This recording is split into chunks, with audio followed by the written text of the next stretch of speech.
Hi, everybody. Welcome to Kindred Skulls. I'm Matt Freese. I'm here with my co-host Nick Olson.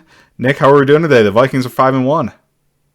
5-1. We're top five in all the power rankings. Where everybody just widely acknowledges the Vikings as one of the best teams in football. I think that's the consensus. I haven't seen anyone out there talk about how the Vikings aren't as good as their record. So we're heading into the bye week happy. How are you doing, Matt? Yeah, definitely. Nobody in the space has talked about how the Vikings are not as good as their record, and we certainly are not going to broach that topic on this podcast today. Look, either way, we're all happy that the Vikings are 5-1. You would much rather be 5-1 than 1-5, and lose all those one-score games or have everything go wrong. And yeah, there are a lot of advanced stats that say maybe they aren't quite as good as their record suggests. But at the same time, I think um, I think there's reason to think they'll come out of the bye a lot better than they are. And if they come out of it, they're already an above-average team with an easy strength of schedule remaining.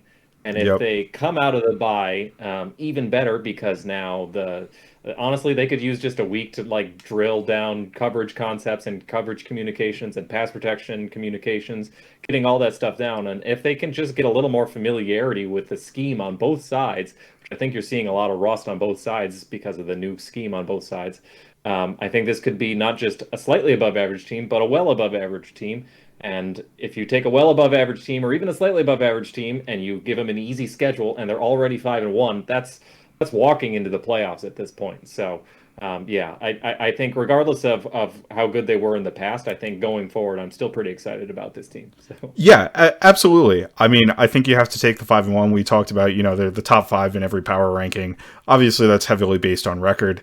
But honestly, I can't name too many teams who I think are clearly better than the Minnesota Vikings right at this moment. I mean, obviously, the Bills, Chiefs, and Eagles are 1, 2, and 3 everywhere. Well deserved 1, 2, 3, and 3 everywhere. I think they're the class of the NFL right now. After that, I do think there are a few teams that I would put over the Vikings personally, like the Cowboys, especially getting Dak Prescott back. I think are a really good football team. And I still like the Ravens a lot, even if they've lost a couple. They've kind of given away the game a couple times here. But besides that, we've got the Giants, who are even bigger frauds than the Vikings at 5-1, and then we've got the Jets, who I don't really believe in at all. The Chargers, have had their struggles as well at 4-2, and pretty much the rest of the NFL only has 3 wins. So it's kind of an evenly matched season for most NFL teams outside of the top. So the Vikings could slide anywhere. And just real quick on that schedule, the Vikings have had the 27th most difficult schedule by DVOA so far this year. So we've had a pretty easy road to 5-1, but we have the 27th most difficult remaining schedule by DVOA this year. So it's just a really, really easy schedule all around, and that bodes well for the team and the record moving forward. I mean, I think playoffs should be the expectation at this point, and it'll be a major disappointment if we don't make them. the Vikings would never win 5 games and then miss the playoffs after winning 5 straight games. That would just never Yeah, happen. we So. would never start 5-1 and then miss the playoffs. That hasn't happened within the past 6 years. I feel like a lot of the Vikings fans who are still very pessimistic, it's just like PTSD about like getting their hopes up too early. Like when Case, like both that 2016 year, but also 2017 when Case Keenum kept winning and everybody's waiting for the shoe to drop, and it finally did in the NFC Championship game. But yeah, I think this is a good team, honestly. And I know, look, they're 13th in offensive EPA per play. They're 13th in offensive and defensive EPA per play.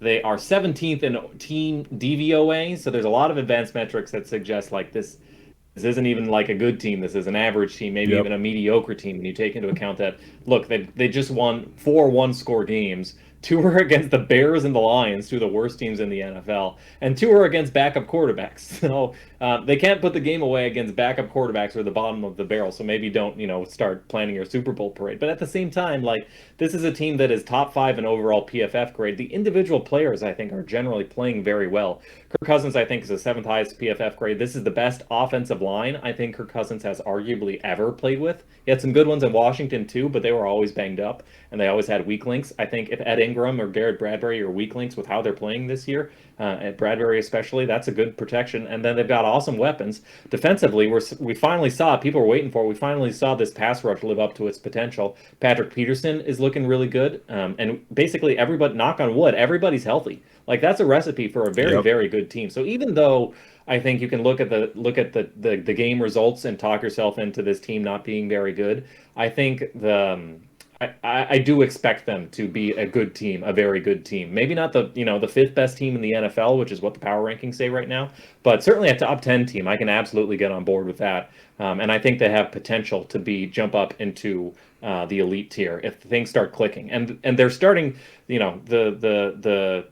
the unfamiliarity with the scheme, I think that's something that you're going to see, especially on defense, start to click. And once it does, this team can be a lot better. I mean, you saw just in this Dolphins game. We can dive into it a little bit, but we've waited a long time. Everybody's so concerned about this defense, but the defense was lights out pretty much all game. And granted, Teron Armstead was out, so Greg Little was out, and both Za'Darius Smith and Danielle Hunter took great advantage of that. And they were on their third string quarterback after Skylar Thompson got hurt. But at the same time, elite weapons, and they held them to a very low defensive output all game. So that was really impressive. Any top line impressions from the Dolphins game after you watched it on Sunday? Yeah, so top line impressions for me, I mean, ultimately, I still have concerns about the secondary and pass coverage, obviously. We did let up a ton of yards, even if we were able to pay that off with the turnovers. Turnovers are one thing that the Vikings have been very good at this year overall, and it's another kind of one of those metrics that leads to a lot of wins, right, when you win the turnover battle, but it's not necessarily stable and going to continue time over time, so that's a little bit of a concern for me moving forward, right, because I think if the Vikings don't force the 3 turnovers that they do, and not to say that they didn't deserve the turnovers that they got, particularly the forced fumble and Patrick Peterson's interception, but if they don't force those turnovers, then you're looking at, maybe a different game with the Dolphins in scoring position quite a bit more often.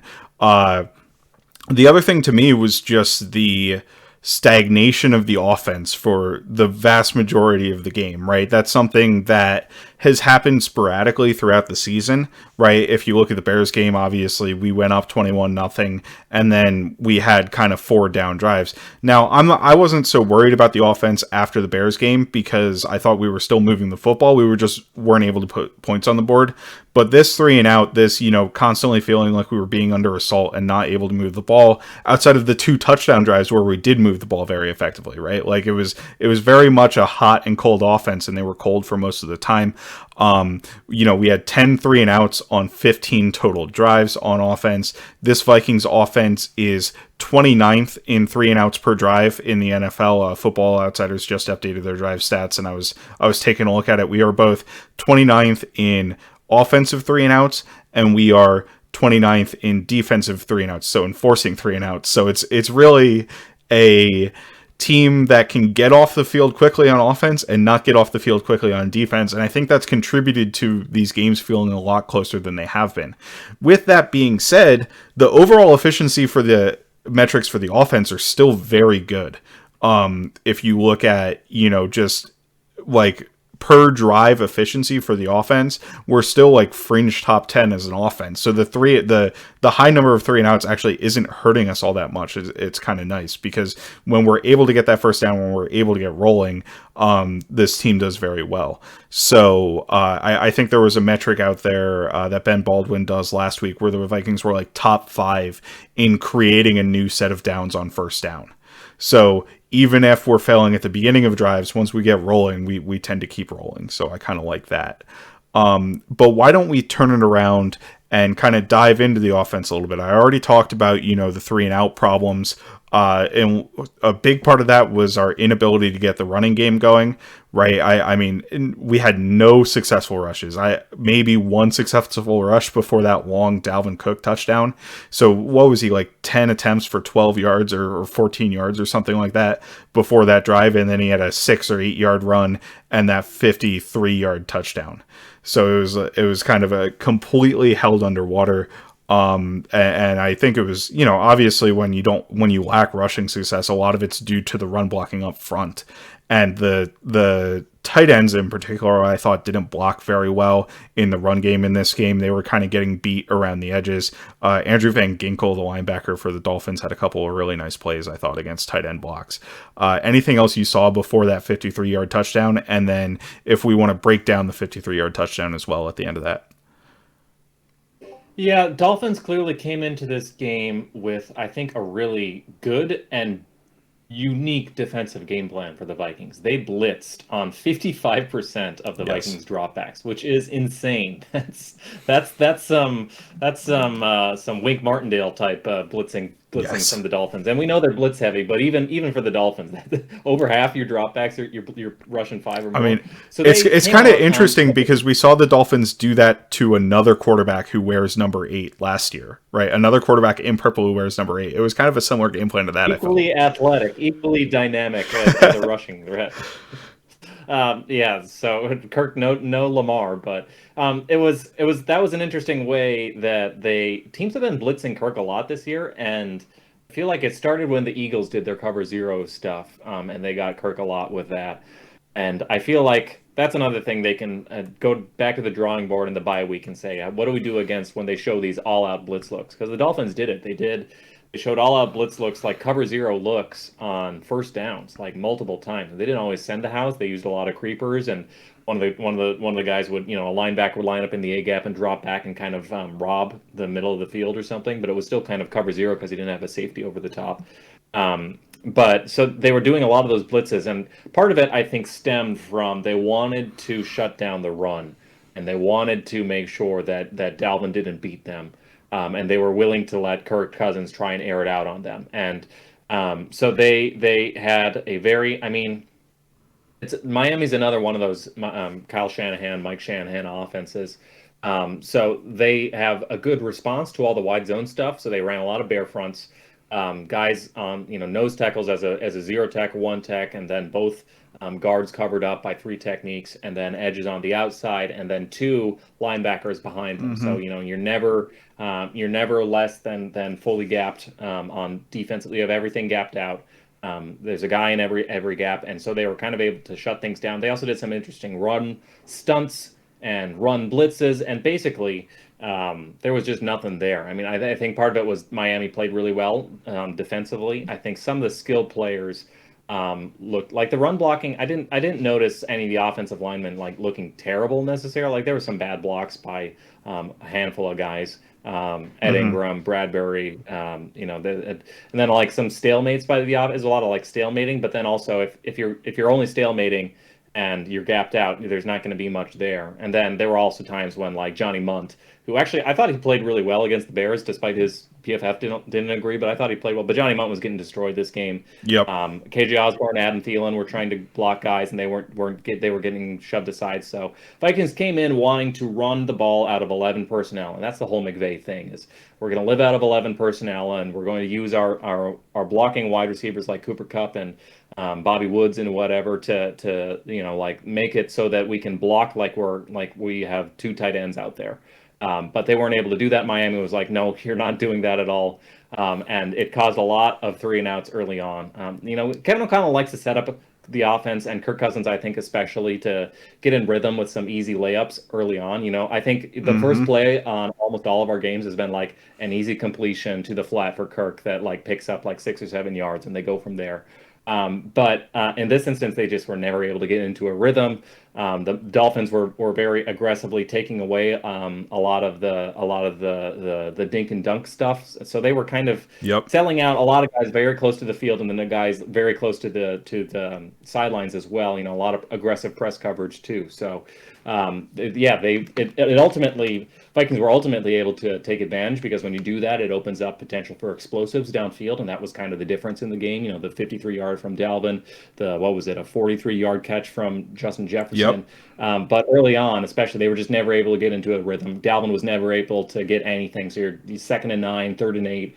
And it was just tough to get out of there, especially when Miami had such a good blitz package to get a lot of pressure home. Yeah. And the Vikings, I got to say, did a very poor job picking up a lot of those blitzes. There were a lot of miscommunications. Ed Ingram struggling to pick up blitzes. Garrett Bradbury, like getting one-on-one in pass protection situations and just getting, destroyed. So a lot of things to clean up. But overall, the explosives made up for the fact that they couldn't just stay ahead of the chains. Yeah, and I would add to that, like you mentioned, the first play of the game, we try to go out with that rollout, basically designed rollout off of play action, right? And Kirk gets something to the flat quick to KJ Osborne. It gets 8 yards. We're not able, because the Dolphins were able to put so many guys on the line of scrimmage. And the Dolphins, I think, change up in lack of respect for the Vikings passing game.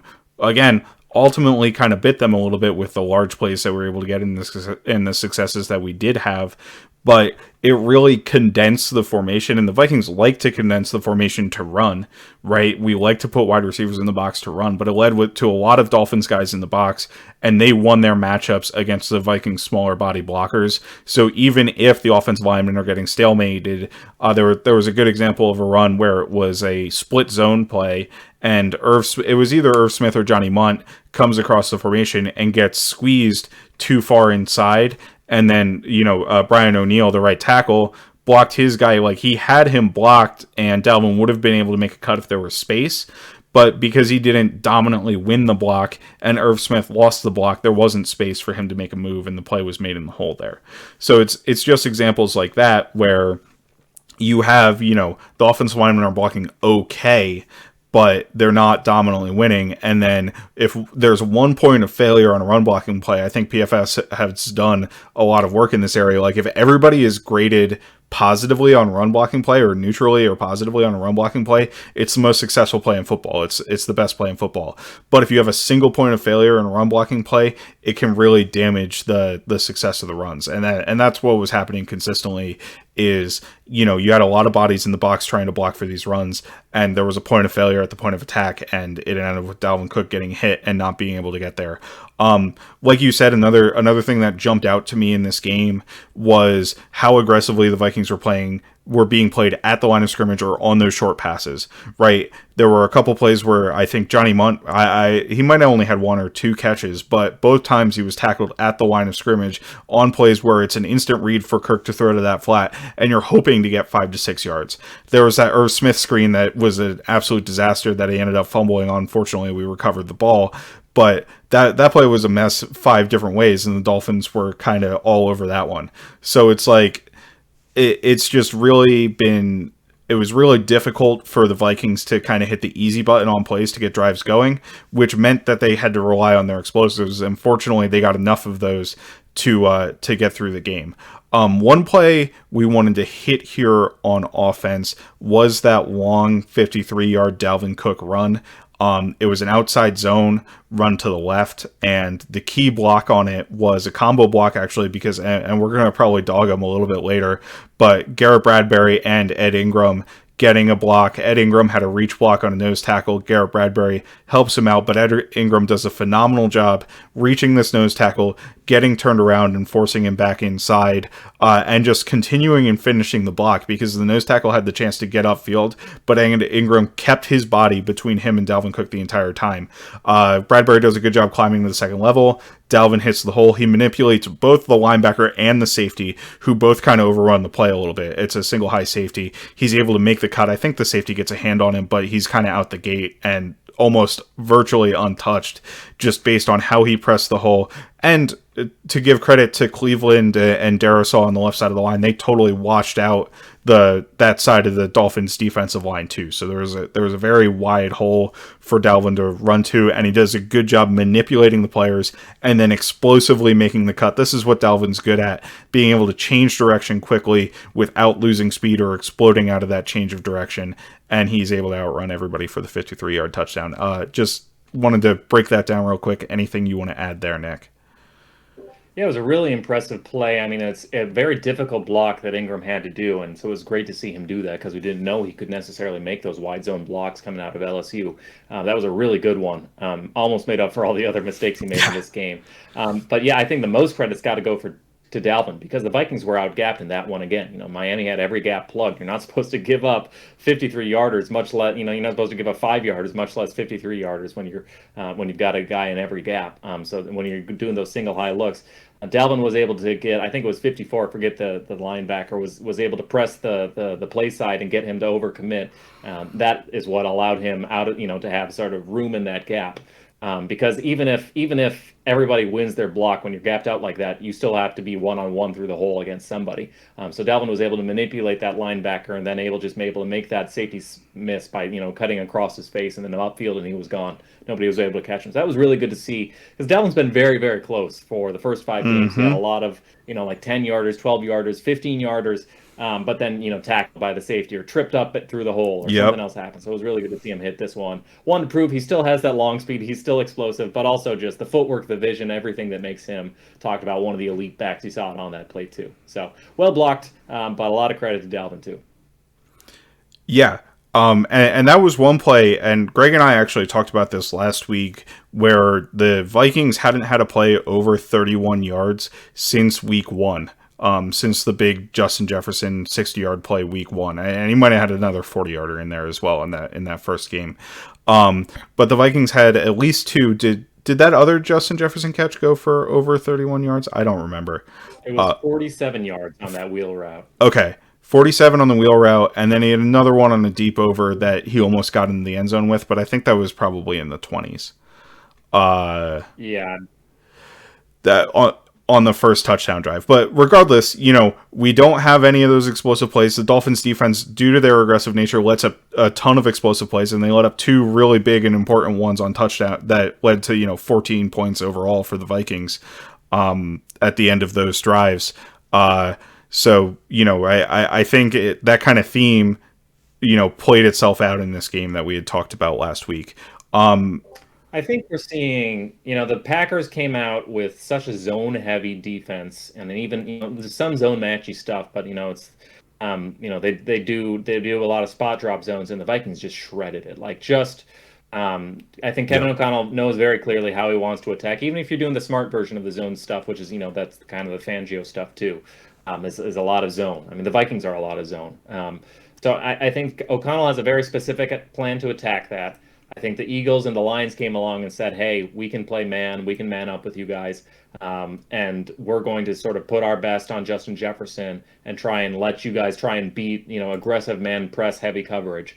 Lions especially with that. And though you saw the Eagles do it a lot on like third downs and stuff. So I think that's kind of been the blueprint. And the problem with that is, if you want to play man coverage on Justin Jefferson and Adam Thielen, you're going to give up explosives. And Kevin O'Connell has a very good play sheet of man beaters with all, they're very well coached on those rub routes, those crossing routes. That wheel route, it was Justin Jefferson. He's lined up, I think, he's the number 3 in the slot, and I think Osborne was the one who kind of ran it. It's kind of like a slant flat or a dragon concept where they conflict, and he gets just a little bit of a pick, and then he's wide open on a wheel route running down the sideline. So stuff like that. They have a lot of those plays built in to do good man beaters, both mesh concepts, slant flats, those wheel concepts. So they have a lot of different man routes. So I think that's something they're going to want to drill on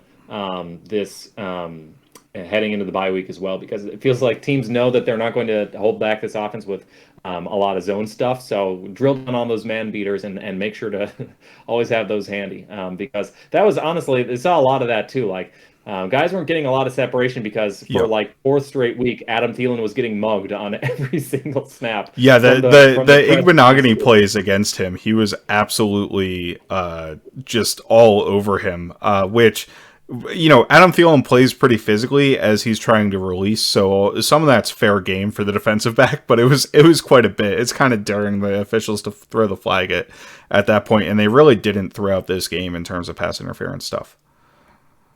Yeah, although Thielen did get that one deep pass interference call. So if I don't know, somebody should look it up, but I would bet that Adam Thielen is one of the most penalties created just because of how they're playing him this year. So if that's how they want to do it, I think the Vikings will take it. So why don't we shift over to the defense? That's a pretty good deep dive on the offense, at least until we circle back to tape talk. Yeah, absolutely. I've exhausted kind of what I have on the offense there, so we'll flip back over to the defense.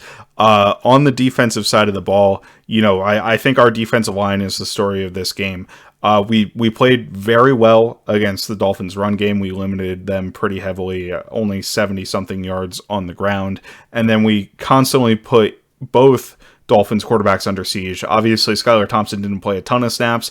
Teddy did end up playing a lot of snaps then, and they were under siege, under pressure for 24 out of 55 snaps in the game. That's 44% of dropbacks. That's a really, really high number. That's, if that's a season long number, that's the highest in the NFL. So that's not something that you want to see if you're an offense. And on top of that, we dropped 7 into coverage most of the time. Per PFF, we only blitzed Teddy twice. You want to talk a little bit about that? And just the guys getting pressure there. They blitzed Skylar. It seemed like the plan for Skylar early on was rookie quarterback. Let's show him some exotic looks, get some pressure on him, and not let him sort of beat. You don't want the Dolphins to beat you with speed, and the way you keep them from beating them with speed is the quicker you get to the quarterback, the less less far downfield Tyreek Hill and Waddle can run. So they did blitz Skylar Thompson a little bit, but once Teddy came out, they only blitzed twice, and they were still able to get home.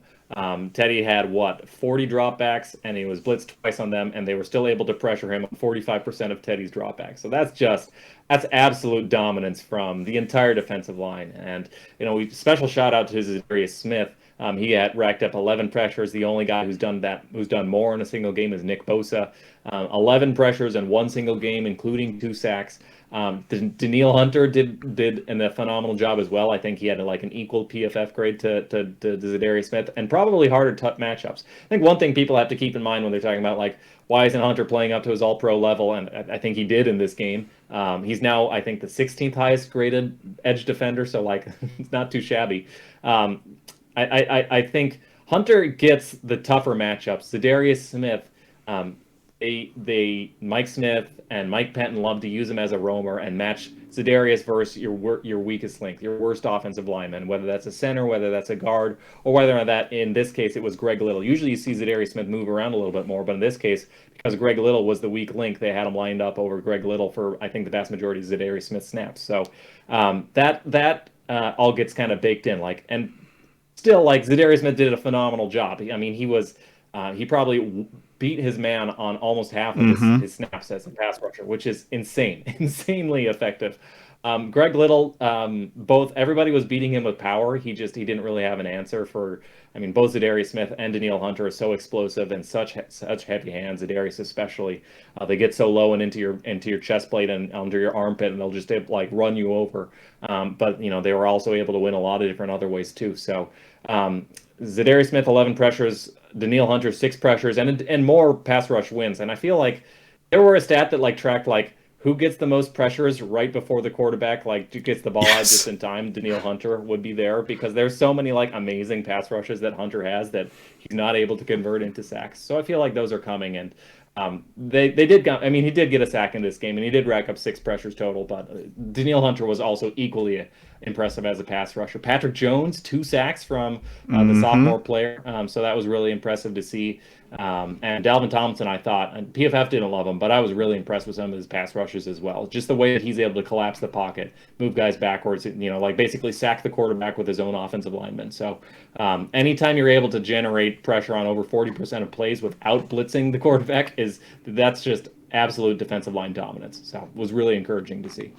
Yeah, absolutely. And Patrick Jones, I think, is a great call out there because, we had DJ Wanham was out for this game with an illness. And he's been playing very well this year. He's been getting genuine pressure on the quarterback and converting that into a number of sacks so far. I think he's got 3 sacks on the year or something like that.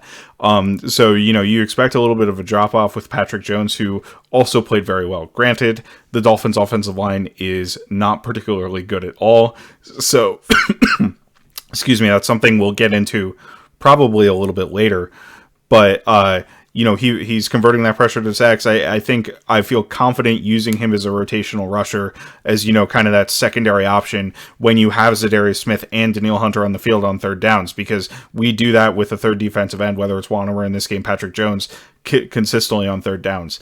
With Hunter, too, I just want to add a couple things. He is getting chipped a lot more than Zadarius Smith is. When the offense gives help to a player, they're typically giving help to the player who has to block Danielle Hunter. So opposing offenses, I think, respect Danielle Hunter a little bit more than Zadarius Smith, which kind of tells you the level that he's playing at. I like a lot of Smith's wins against Greg Little were against Greg Little, as you called out. A lot of Hunter's wins were against Greg Little as well. He that intentional grounding that he forced, which doesn't count as a sack on the stat sheet, unfortunately, for the end of the season, but for all intents and purposes is a sack. That was against Greg Little. But there was a play, I think, where they're just giving chip help consistently to the side that has Danielle Hunter, if they're giving chip help at all on the play. So I do think that's kind of deflating his numbers a little bit. If we move on, I think the standout performer from the defense, or at least the most visible performer from the defense, was Patrick Peterson. He was very much feeling himself, very emphatic after all of the plays he was making. Three pass breakups in the game, and then on top of that, the interception. Only gave up 3 catches, and one of those was a contested catch, or 2 of those rather was were contested catches, like very much over the middle. He's arrived at the spot and he's just not able to get the hand on the ball. The wide receiver shields his body from it. So I don't really downgrade him for those at all.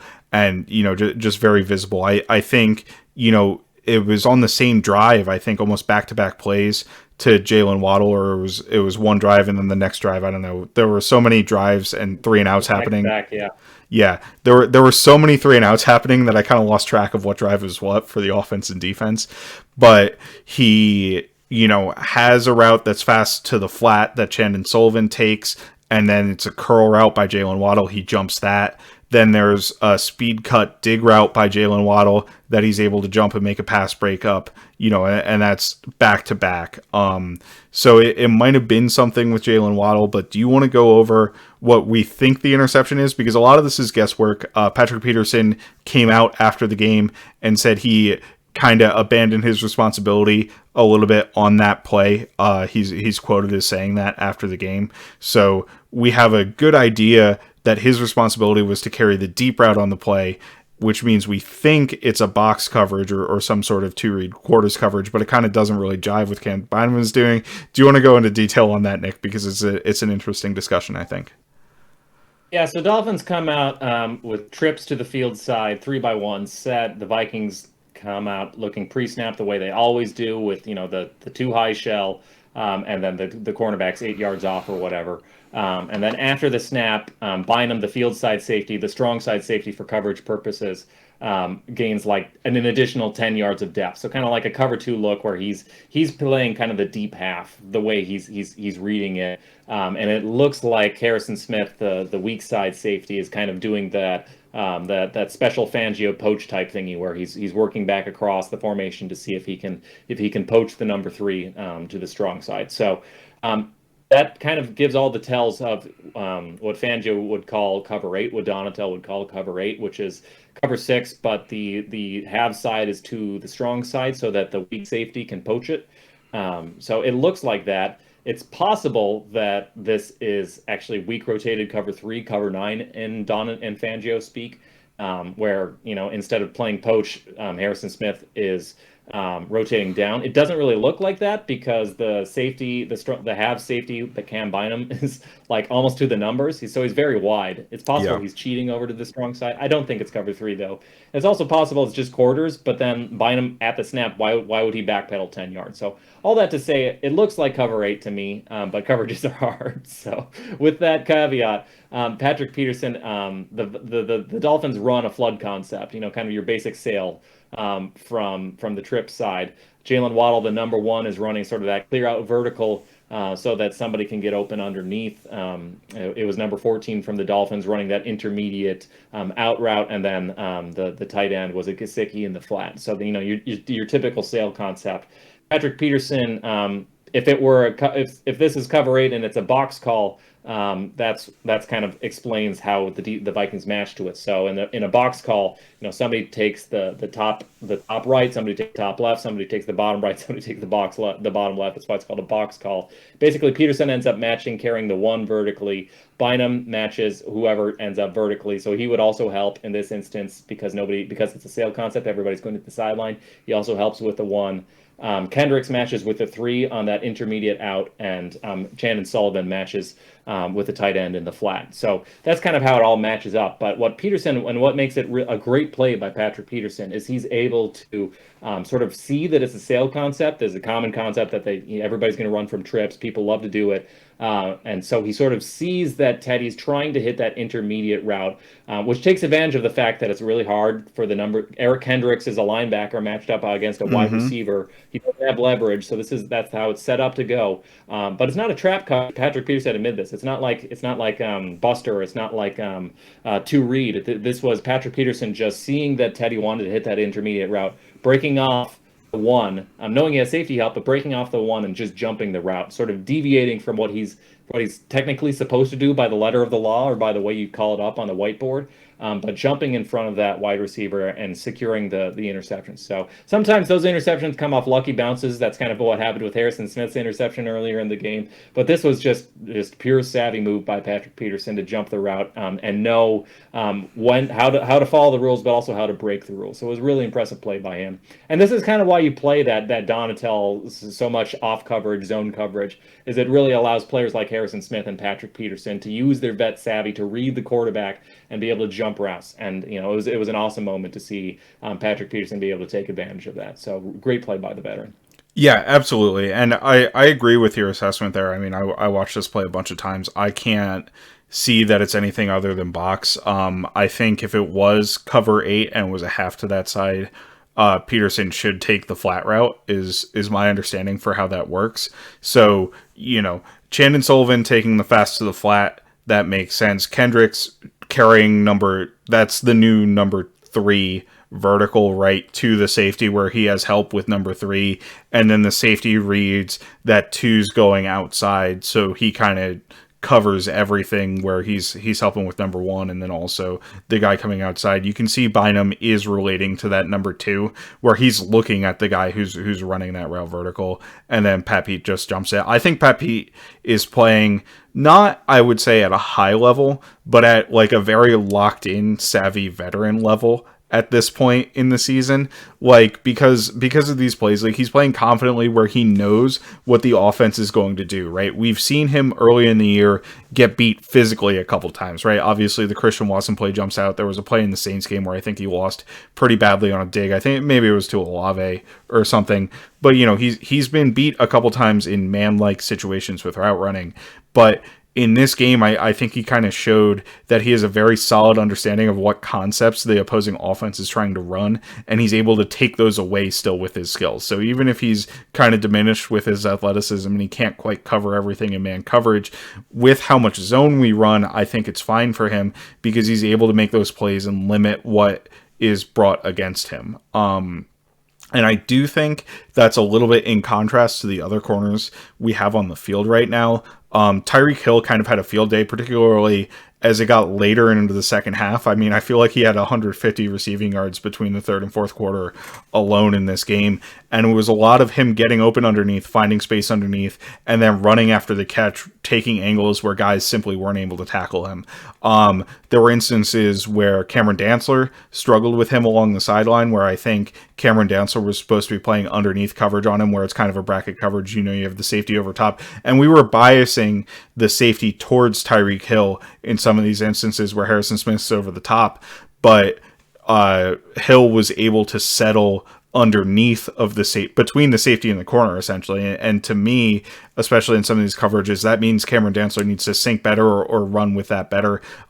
Chandon Sullivan also had issues covering him as well. So if you want to get into either of those guys and covering Tyreek Hill, which is kind of what scared us the most, I think, coming down the stretch, right? I was most nervous about the ball going to Tyreek Hill, and we couldn't seem to stop it from happening. Yeah, I mean, I think maybe this take is out there, but I think Tyreek's been the best wide receiver in football for like 3 or 4 years or something. And I know there's Devontae Adams, and I know there's Diggs, and I know there's a lot of good guys, Cooper Kupp last year, but nobody changes the geometry of the defense more. Nobody scares you more. And he's so good. He's such a complete receiver too. Like he's really fast and he'll destroy you on a go route, but also he's a really good route runner, and also he's phenomenal after the catch. Like there was a catch early on where it was like a stop route in the middle of the field, and it was kind of 2-minute offense towards the end of the game, and like he like stops and Shannon Sullivan like runs past him and he picked up like another like 30 yards of yak after that. And so he's such a good wide receiver at like everything. He's good at contested catches despite not being a bigger guy. So yeah, there was a third down curl route where Shannon Sullivan was playing off and he kind of wound up matched up on Tyreek Hill. This is what teams, this has been the meta for 2 years for 2 years in the NFL, or 3 years, is you run those 3-by-1 sets and put your most dangerous threat at the number 3 so that you match them up with their bad slot corner or Mm-hmm. whatever. And that's what was happening in this game. Shannon Sullivan obviously does not have the speed to run with Tyreek Hill downfield, so he's giving lots of cushion. I give a little bit of safety help too, and then that just makes it so easy for Tyreek Hill to stop on a dime short of the sticks, and that's what happened to Shannon Sullivan on that third down call, which is tough when it's 3rd and 10 should be a situation that very much favors the defense, and instead, Tyreek Hill can just get so open so quickly. It made it really tough. So Yeah, it happened to him on the luckily, 4th and 5 conversion as well. yeah. Yeah. So luckily the Vikings will not be playing these wide receivers every week. So that helps a lot, especially when you're talking about like Patrick Yep. Peterson. Like Dantzler's not the fastest guy in the world either. Shannon Sullivan not very fast. So if there's one weakness for this defense, it's that these guys don't have the speed to match up with guys in man downfield. So that was Tyreek Hill went off for nearly 200 yards. So not the most surprising thing in the world, but also the Vikings were able to keep them out of the end zone. So ultimately, it was. We'll give up those yards between the 20s if it means we'll hold them largely to limited points on the board. So it ended up being okay. Yep, absolutely. And that pretty much covers the defense. Obviously, we did end up letting some points at the end there, but we really limited the Dolphins very well throughout the game. And I think a big part of our ability to limit the Dolphins throughout the game was the special teams play as well. Obviously, with a lot of 3-and-outs, we were punting quite a bit. Ryan Wright got a lot of use of his legs. He had an awesome 73-yarder when we were backed up. But I just want to throw a couple things out there. The Vikings actually aren't ranked that highly in special teams DVOA right now. I looked earlier and it might have changed after this game, but after week 5, we were like the 20th ranked team or something. But that was because of our field goal percentage, essentially, with Greg Joseph missing, and also our punt return unit. Our punting unit and our kickoff unit and all of that is some of the best in the NFL. We are currently number 1 in starting field position per drive on offense, meaning we have the best field position starting per drive on offense in the NFL, and we are number 1 on starting field position per drive on defense, meaning our opponents have the worst starting field position on average in the NFL in the games that we're playing. And I think special teams play a huge factor in that. So you want to go any more into the special teams play that we have, Nick? Yeah. In addition to the 73-yard punt, which was phenomenal, and the Vikings, that was crazy because the Vikings started like on the like 2-yard line or something, Mm-hmm. and they went 3-and-out because it's really hard to like get a Yeah. first down when you're backed up, and you just kind of have to like run 2 duo plays just to give yourself breathing room. But Ryan Wright punts from like his own end zone, and the next play, like the Eagles are like, or the Dolphins are, it's like 1st and 10 from the Miami 19 or something. It's like, what? Yeah. How did that happen? Like, this is better than kickoff position. But have to shout out that out. But also have to shout out Jalen Reagor had a really nice return. It was nice to see him get in there and have a good punt return, 25-yarder, and then I think another 10-yarder. But the biggest play of the game, probably from the special teams, was the 4th-and-1 stop. Miami gets up to it 4th-and-1. You think maybe they're going to go for it because it's only 1 yard to go, but they bring out the punt unit and they're in their own territory, so maybe they don't want to cough up the ball right away. And they fake it and they run they hand it off to their guy, and he basically just tries to run out to the flat. Asamoah gets a piece of the lead blocker. So Asamoah, really great read and recognition, and sort of able to trigger downhill and see the fake. They were very much ready for it in that situation. So Asamoah was able to kind of get a piece out of the lead blocker, and Josh Metellus is the real hero. He's able to sort of pivot gears from trying to cover for punt coverage to going up and making a tackle. And the guy only had to get 1 yard, and Metellus had to chase him all the way across the sideline to wrap up that tackle. But ultimately, he was able to tackle him short of the sticks. That's really hard to do when all you need is just 1 yard, and you have all the sideline to work with. So I think it was a great call by Miami, but it was even better execution by the Vikings. So really impressed by the way Matt Daniels has gotten this special teams unit in order. I think they're first in the league in special teams EPA. total EPA and Hmm. EPA per play. So that's really good to see. Even with Greg Joseph, he had a missed extra point, had a couple missed field goals last week. So that's probably holding them back a little bit by DVOA standards. But overall, you talk about Ryan Wright, and you talk about especially like the coverage units. It's been really, really good stuff. So encouraging stuff to see. I mean, getting a stop in 4th and 1 in enemy territory is like that's the kind of turnover that swings games. So that was a big one. Yeah, absolutely. And I just double checked DVOA. We are top 10. We're number 3 in terms of our punt metric in the NFL in terms of how much value we're getting off of punts. We're top 10 in both kickoff return and we're top 10 kickoff return, punt, and kickoff coverage units. It's our punt return unit, which I think is doing a little bit better now. I mean, Jalen Rager's broken a couple, but it's been difficult. And our field goals, which is field goals and extra points, and I don't know how much that's taking into account extra points, where Greg Joseph has now missed 2 extra points with the miss in this game as well. That's tied for the most in the league. He and Cade York are the only one with 2 misses, and he's missed 4 field goals. Granted, all 4 of those field goal misses have been over 50 yards, so I'm not too concerned about it overall, but typically kickers make about 50% of their field goals from the distances that Greg Joseph has been kicking at. Over, even if it's over of those 5 kicks over 50 yards, right? Typically kickers would have made like 2.5 of those. So he is on the lower end making that, but hopefully that's something that gets smoothed out because there are a couple that he's just barely missed. There are a couple that have been wildly off, but a couple that he's just barely missed. So yeah, that pretty much wraps up Not the looking too special. hot Oh, go for the ahead. preseason prediction. Greg Joseph All Pro.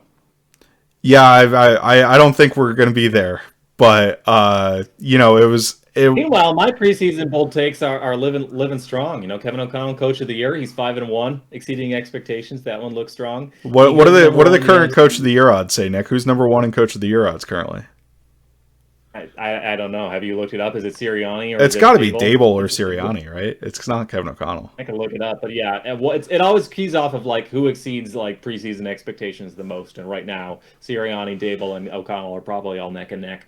And then my third one was Zadarius Smith, 15 plus sacks, and he's on pace for like 16. So my predictions are living strong. Gotta toot my own horn because I get so many things wrong. So Yeah, no, excellent. Nick is very smart, and that's why you should listen to this podcast right here. this is me. This is me like giving myself self-affirmation. I'm good enough. I'm smart enough, and doggone it, people like me because I was, talking about, oh man, I can't believe we let Amir Smith-Marset. I old takes exposed myself on that one. So Bears waived him, old friend today. So we'll see where Amir Smith-Marset winds up. But yeah, that take did not live quite so hot. But my preseason predictions on Kindred Skulls living strong. Okay, I think that's enough self-complimentary talk. We probably can skip 15 seconds of fantasy this week, so Greg doesn't get to talk about how good he is, even though he's not even on the podcast today. Let's jump into tape talk right away. And the first thing, the headliner of this game, I think, and it's the dominance in the trenches by both defensive lines, right? So we're going to cover both our offensive line and our defensive line in this game. Why don't we kick it off, Nick, with the offensive line? What were the major issues that you were seeing on the offensive line that's led to so many pressures for Kirk Cousins in this game? Yeah, the two major culprits were Ingram and Bradbury. That's not to absolve everybody else of problems, but there were a lot of quick pressures right up the middle, and a lot of it was just miscommunications in protection. And that's Bradbury's fault, but it's also the rest of the team's fault for not being on the same page. Like Bradbury's the one who makes those calls.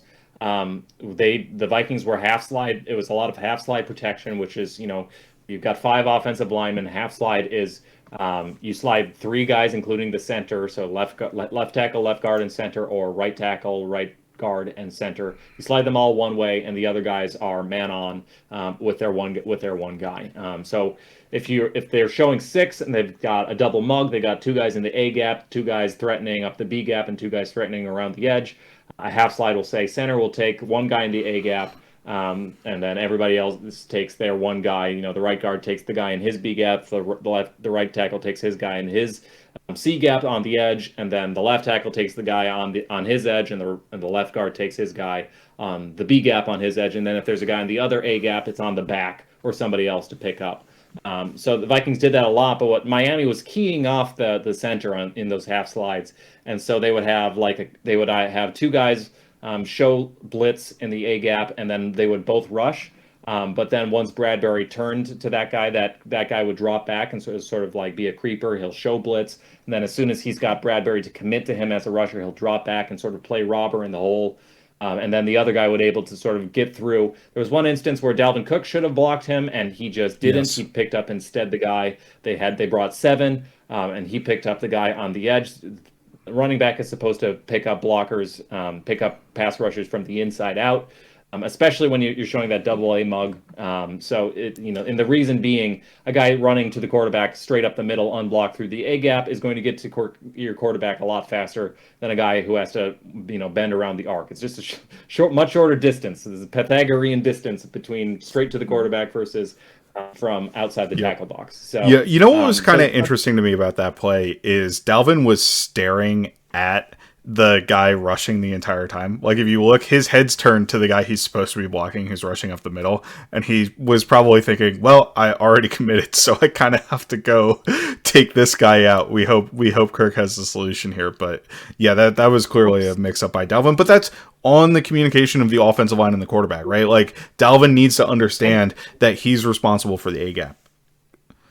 And like, this happened like 4 times in the game, like where somebody was like virtually unblocked through one of the A gaps. And sometimes it was Ed Ingram and he didn't pick up a stunt, or he didn't pass off a stunt well. And sometimes it was Bradbury sort of like not being quick enough out of his stance, or just sort of letting a guy through. And somebody else was supposed to pick him up and they didn't. But it was a lot of just the protection call. They did not seem to be all on the same page on protection calls.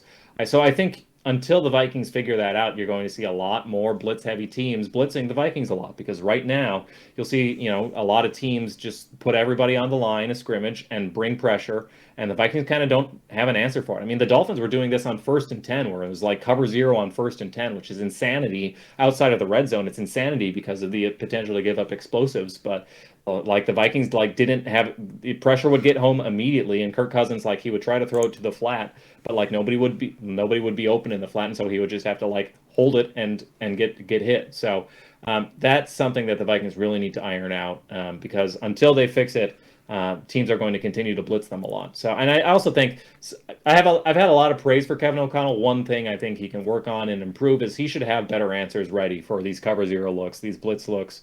Have sort of you need to have not just like go routes, because a lot of times when teams run cover 0, you'll just sort of have like prevent guys way back there, like 14 yards off the line of scrimmage, to prevent those sorts of go routes. So stop routes, like curl routes, like things that you can, like Kirk says, okay, you're bringing the house, I'm just going to chuck this to Justin Jefferson in the flat, and then he's got all this space to work with. That kind of thing too. So I think schematically, I think they could have better answers for these blitzes too, that they're starting to see a lot of. So so part of it's scheme, but I think the biggest thing to drill is like, guys, you have to be all on the same page. You can't let somebody come unblocked through the A gap, because that's just the quickest recipe for a disaster of an offensive play. So tip your hat to the Dolphins scheming and blitzing, and they were very well coached, and they anytime you get like 45% pressure rate, you have to kind of credit the defensive line and the blitz looks. But Vikings, a lot of these things were preventable if they were just on the same page protection wise, and they weren't. Yeah, absolutely.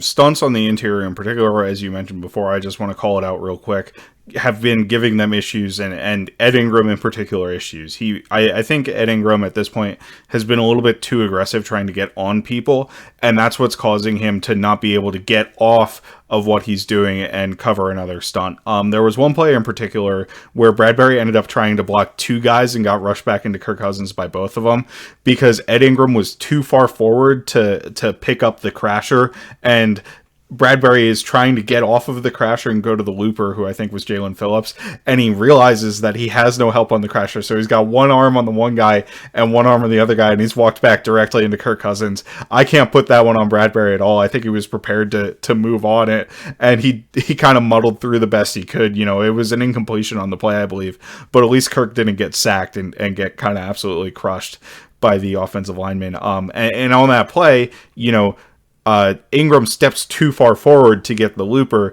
and he's out of position on the crasher. But I don't think this was unique to the Ingram Bradbury combo. I thought there were one or two times where Cleveland had that issue as well. I do want to call out that the tackles I thought were totally fine in this game. I thought the tackles pass protected great. So that's a continually good sign that Christian Darrisaw and Brian O'Neill are playing very well. It allows us to kind of hedge against these interior issues. And this is something we talked about. It's harder to deal with when you have an opponent that's running all these cover zero blitzes that are forcing these one-on-one matchups for your offensive linemen.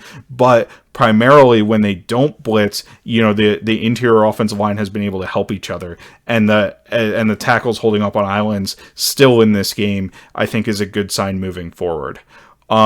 So after that, why don't we flip it over to the defensive side of the ball, right? We've talked about how much pressure the defense was able to rack up already, primarily through Zadarius Smith and Danielle Hunter in this football game.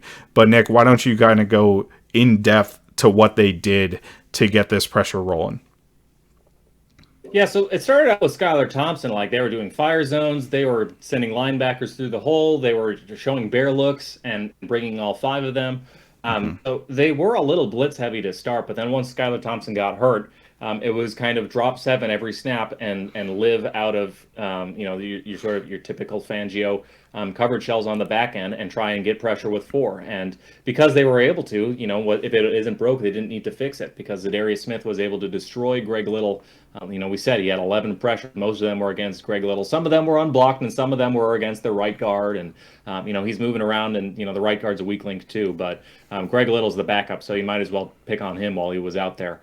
Greg Little didn't really have an answer for the speed to power. I mentioned this a little bit earlier, but Zadarius Smith is so heavy-handed, and he can beat you so quickly by converting speed to power. Like, he's very explosive out of his stance, and he's got really great hands placement right under the armpit and right into the chest plate.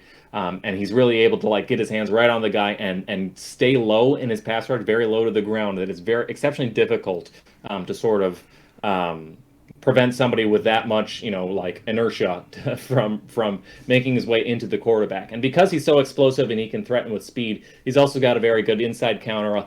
Most frequently just sort of show like a bull rush and then just do a quick arm over, and he's so fast and fluid with it that he's very quickly on the inside of a guy getting right at the quarterback. So one thing that's really impressive with Zadarius Smith is not just how he wins, but how quickly he wins. He's very great timing the snap.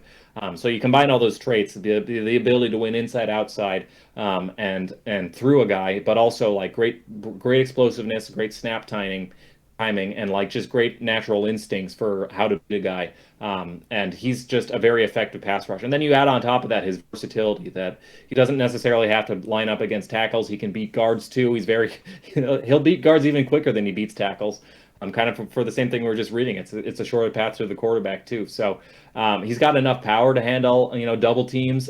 He's also a really good finisher. He's able to if he winds up getting double teamed, he'll still fight through contact and be able to reach around to get a hand on the quarterback. So really impressive stuff from him. Danielle Hunter, I thought, had his best game yet this season too. Zadarius Smith got all the accolades, but Hunter had just as high of a PFF grade. And Hunter was doing it. I mean, some of it was against Greg Little, but some of it too was against their right tackle, who was a starter. Hunter, we know he can win. We know he's an athletic freak. We know he can convert that speed to power too. That's how he got the sack, and that's also, I think, how he got the forced intentional grounding. Was just basically he bull rushed the guy into the quarterback until the quarterback abandoned the pocket, and then Hunter was able to finish around him. So. But Hunter was winning, every third or fourth snap as well himself. So Hunter's got a lot of different great moves. And then Patrick Jones too. It's actually kind of in the mold of a Zadarius Smith in some ways, in that he's kind of he's not like a bendy guy. He's not like a freakish Von Miller around the edge, but what he is very strong, heavy hands and good explosion out of the snap. So, and that's kind of how Patrick Jones was able to get home as well. So I think those were the main edge rushers. This was even without DJ Wanham, who I think, at least on the pass rush snaps, I think Wanham has an argument for the most technically impressive pass rusher, which is an insane thing to be saying right now. But Wanham's strung together a few very, very good games as a pass rusher, so he's been impressive too. going forward, I still think Hunter and Smith are a tier above Wanham, but the tape they put up so far, Wanham's been very good too. So they didn't really need to do anything too special. I mean, they worked in a lot of stunts. That's kind of how Patrick Jones got his sacks. And they did a couple other fun games. But for the most part, it was just put four up there and go to work against an offensive line that was finally down a man and a little bit outmatched. You know, for so long it's been Lane Johnson and Ryan Ramczyk and Penei Sewell and so many great offensive lines, and now finally they got to feast against a banged up offensive line, and they made the most of it, certainly with what was that, a 45% pressure rate. So really impressive stuff. Yeah, absolutely ridiculous stuff from the defensive line there. Really impressed with their performance overall. I think you kind of have gone so far in depth. I don't really have much to add overall to what they did there. Being able to get that much pressure without blitzing is just insane. There's like, yep. I love Teddy. He didn't play well, but there was nothing Teddy could have done. When you're under pressure on half of your dropbacks and they're still getting 7 guys in coverage and they have the numbers advantage, you know, they're 4 over 3 and they're 2 over 1 on the backside. Like, there's nothing the defense can do. So, was really, really, I mean, it was all unlocked. The reason that the Vikings could go 3 and out 10 times of their 15 drives and still comfortably win this game was that it was even worse for Miami on their side because they could just get nothing going all game. So, really, really impressive. Yeah, absolutely. So, I mean, we're kind of going to come back to what we talked about in the beginning here. The Vikings are 5-1 heading into their bye week. They've gotten a little bit lucky to get to the 5-1. I think they've been better than basically every team that they've beaten so far. Like, I think they've outperformed them in the given game. I think that's fair to say. But, you know, maybe a little bit of schedule luck. We kind of previewed it. They don't have a very difficult schedule after the bye either, but we would like to see them improve. There are a couple of really tough tests coming up, right? We've got the Bills on the schedule. We've got the Cowboys with presumably a healthy Dak Prescott. Their defense has been absolutely dominant in his absence. So we have some tests against, I think, true contenders coming up. And I believe the team does definitely need to shore things up overall to be able to compete with those teams. So I'm going to limit us each, in the interest of time, to 2 here, Nick. You get 2. We've touched on them so far, some of them so far, but don't feel, you know, bad about going back to the well on some of these issues. Give me your number one thing the Vikings need to clean up during the bye. Number one thing is just defensive communication. They're still just a tick late. They're still, even in this game where we're 6 games into the season, and at the snap, like Eric Kendricks and Jordan Hicks are like looking at each other and like, oh no, I'm supposed to be on this side. Oh no, you line up here. Like, guys, this is the NFL. This isn't the preseason anymore. You should know where you're supposed to be. And if we can just make sure that everybody gets that, it's going to improve defensive performance so much. Because how many times have we seen like quarterbacks throw a ball right through inches away from Kendricks' outstretched hands? You saw that like 3 times this game alone. You see it multiple times every week. So if we can just get a little bit more on point, the defense, I think the defense has the potential to be take a significant step forward. The other thing I would say coming out of this game is the protection calls. I already drilled on it once, but like, I think this Kirk Cousins will sink or swim depending on how far his offensive line keeps him up, because when he's clean, he's one of the very best quarterbacks in the NFL. When he's under pressure, he's not. He's just not. So Bradbury, Ingram, Cleveland, they all need to get on the same page concerning all picking up stunts and communicating them well and passing them off well. And Bradbury needs to make sure that like if the guys are mugging things, that everybody knows who they're going to block. There aren't any miscommunications. There aren't people coming through untouched, because that's people are, like I said, people are going to keep blitzing the Vikings heavily until they start figuring it out. So those are 2 big priorities for me. Yeah, and my number one priority is going to be a combination with what you're talking about, picking up blitzes better, have better immediate counters or hots or outs to those blitz looks. I think the Dolphins did a very good job, and maybe this is an understanding of the Vikings through film study. Maybe this is a little bit of luck and playing aggressively, but of blanketing things immediately on plays. You know, there weren't a whole lot of options when Kirk was under siege immediately for him to go to and have a successful win. Maybe part of that's a personnel issue that we're not going to be able to solve moving on. Like I mentioned earlier, I don't think the tight ends in this game did a particularly good job of, you know, beating things at the line of scrimmage. You know, the screenplay that we went through to as a blitz counter just didn't work at all. It was a total mess. So having improved blitz counters, and maybe this is going into the Stefanski well of screens, right? Kevin Stefanski's a great screen designer. Andy Reid's a great screen designer. Maybe steal a couple of ideas from them and try to catch defenses off guard. And then number 2 for me, I can't even lie. I don't think I have another one outside of that defensive communication in the secondary. That's an absolutely critical piece. We are letting up 7.3 net yards per attempt on defense. So that takes into account, that's not adjusted net yards per attempt. It doesn't take into account touchdowns and interceptions. But that's just, sacks and passes is 7.3. That's a really, really high number. And it's actually the 3rd worst in the NFL right now. We need to shore that up for a defense that is not blitzing, that is dedicating tons of resources into coverage. Like, we should not be allowing that many yards per pass attempt on the opponents. And, some of this may be soft because teams are playing from behind. Like, I think the Dolphins probably had a ridiculous amount of yards per attempt, but it also came with 3 turnovers, interceptions when they went down the field, and they were kind of playing from behind, and the defense was playing a little soft.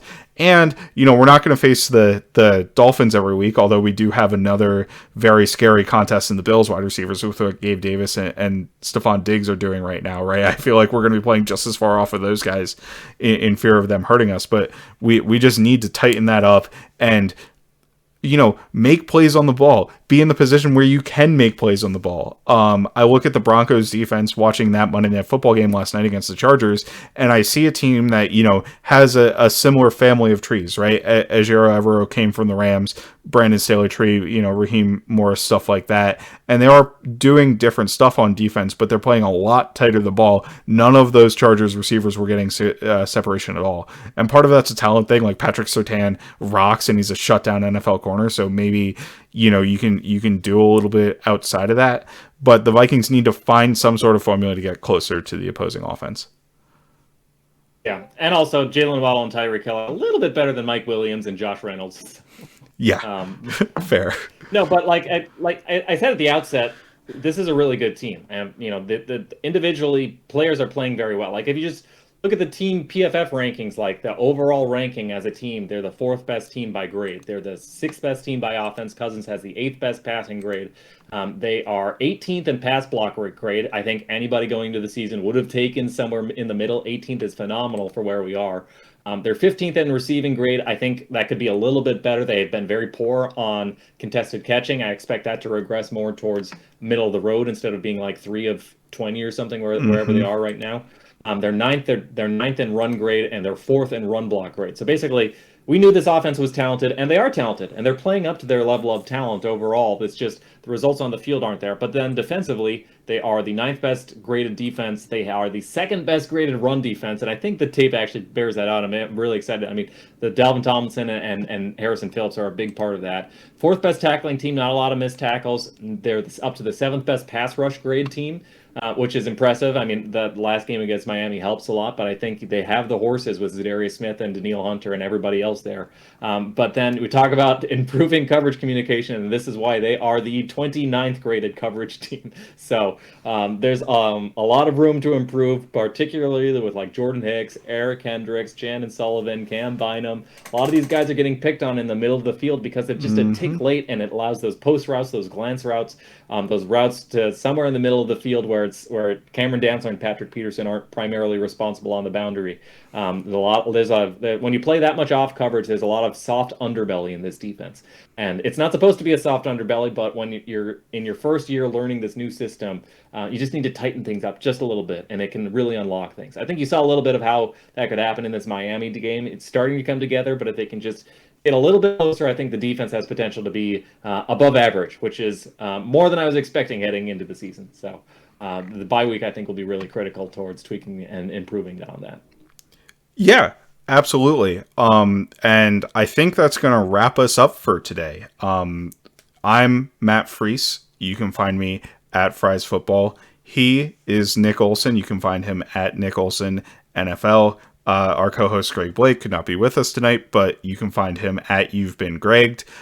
We are Kindred Skulls on Twitter. We're also available on YouTube. Search Kindred Skulls. Obviously, you can listen to this podcast wherever you listen to your podcasts, Spotify, iTunes, all that good stuff. Any final words, Nick, before we get out of here? As we look at the Vikings being on buyers towards the trade deadline, I would say another first-round corner wouldn't do us any harm because we could really use somebody to take over Shannon Sullivan in the slot who has the speed and the man ability to line up with guys. So maybe if Andrew Booth can come out of the bye, that would be exciting to see. We're seeing a little bit of Brian Asamoah too. Just starting to see the rookies play a little bit more. So if there's one room for the Vikings to upgrade, I think Sullivan's been he's had some flashes, but I think there's room for another first-round corner in this defense. Yeah, absolutely. We can upgrade on the defensive side, especially on the coverage side.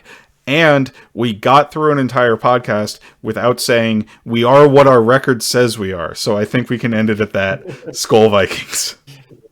Skull. Skull, baby. The first round corner wouldn't do us any harm. Oh, another first round corner wouldn't do us any harm. Oh, another first round corner wouldn't do us any harm. And we'll all cheer on behind, and we'll score.